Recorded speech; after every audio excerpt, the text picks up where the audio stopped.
அனைவருக்கும் வணக்கம். நம்ம இன்றைக்கி வாய்ப்புண்ணுன்னு சொல்லக்கூடிய உதட்டு புண் வருவதற்கான காரணத்தை இந்த பதிவில் பார்ப்போம். எங்கள் ஊர்லெலாம் இப்படி புண் வந்தங்கி இதை அக்கின்னு சொல்லுவாங்க. பல்லி எச்சம் விழுந்தனால தான் இப்படி புண் வந்திருக்கு அப்படின்னு சொல்லுவாங்க. ஆனால் அது அப்படி இல்லைங்க. இது ஒரு வைரஸ்னால் வரக்கூடியது.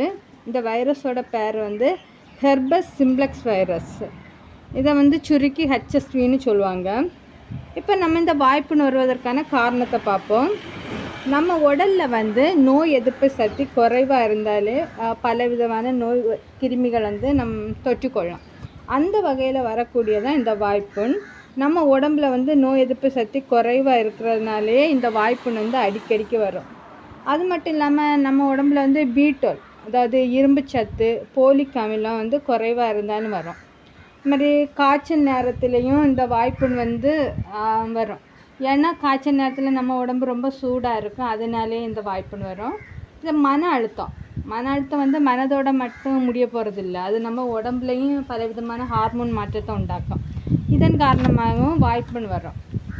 அது மாதிரி பெண்களுக்கு வரும். இந்த மாதவிடாய் சமயங்கள்லையும் இந்த ஹார்மோன் சேஞ்சஸ்னாலையும் இந்த வாய்ப்புண் வர்றதுக்கு வாய்ப்பு இருக்குது. அது மாதிரி நம்ம இந்த வாயை சுத்தமாக வைக்காமலும் இந்த வாய் துர்நாற்றம் அடிக்குதுன்னு சொல்லிட்டு சிலவங்க நிறைய விதமான மிட்டாயெல்லாம் போடுவாங்க. அதிகமான மிட்டாய் அந்த மாதிரி சாப்பிட்டாலும் இந்த வாய்ப்புண் வரும். இப்போ இந்த வாய்ப்புண்ணை சரி செய்வது எப்படின்னு பார்ப்போம்.